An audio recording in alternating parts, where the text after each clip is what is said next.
My name is Juan Fernandez from the Película in Puerto Rico. It is truly a pleasure to get to talk to you guys about your film. I will be directing questions individually so we can sort of make the virtual situation work. So, Tim, I think one of the things that I really like about where the movie starts is sort of the idea that it sort of debunks the notion of a happy ending and there's always another lesson around the corner. Yeah. So did that make you trust the process of what they were going to do in sort of the portrayal of your story and your experience? Because it's a really great setting for where it goes, to be truthful. Did it make me trust the guys that were making the movie? Yeah, yeah. Yeah, the guys who made this movie are my friends, and they're men that know sorrow as well.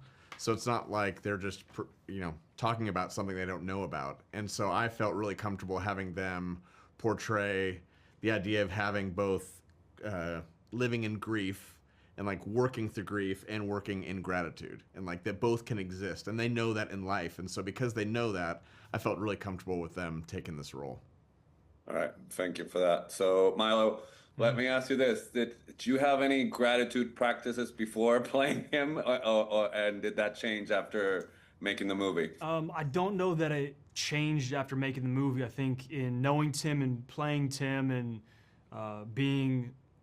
absorbing all the goodness that Tim is, it only solidified the way that I like to approach life.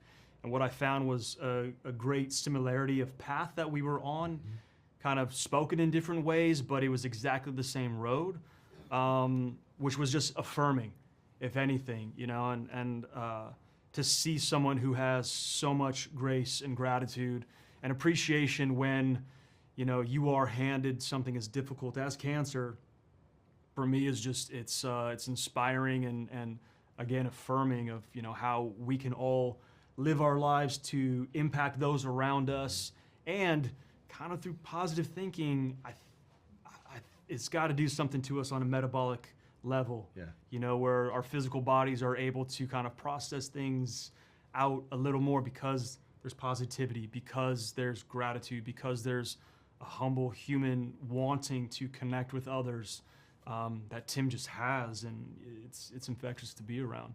And you have as well. And it made it really easy for you to play that role because it was already there. Two mirrors. Yeah, well, one thing facilitates the other one. So, Yeah. Tim, let me ask you this.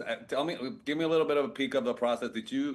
When did you meet Milo? Because I imagine it's sort of a head trip of like you not wanting to sort of put your stamp on what the guy was that guy's gonna be on screen. So I wonder if you could walk me through sort of, did you stay back, or how was that relationship built so you could help him be truthful? Yeah, I wanted Denzel Washington, but I didn't get that, it's fine. It's okay. Yeah. Sorry, Milo. No, it's all right. It was a huge honor. I mean, I knew about him, but the hard part was that my daughters are like major fans of all his shows. And I'm like, girls, you can't be attracted to the guy that's playing your dad. Like that can't happen. Let's just skip over that. But when I found out, we started just talking on Zoom and then talking on the phone. Like our first conversation, Yeah, go for it. Milo was, it was our first conversation. It was our first conversation. We were on Zoom. Well, you should probably give that. No, you can. We were FaceTiming, and then Basically the fires took out Milo's house. Yeah. Both of his houses. Yeah, it was January 7th was our first conversation after me asking Andy and Brent, like, hey, can I talk to Tim? Can I reach out to Tim? I mean, there's so many videos and interviews and things that I could see him doing prayer that I can absorb from a kind of like nuts and bolts technical kind of aspect.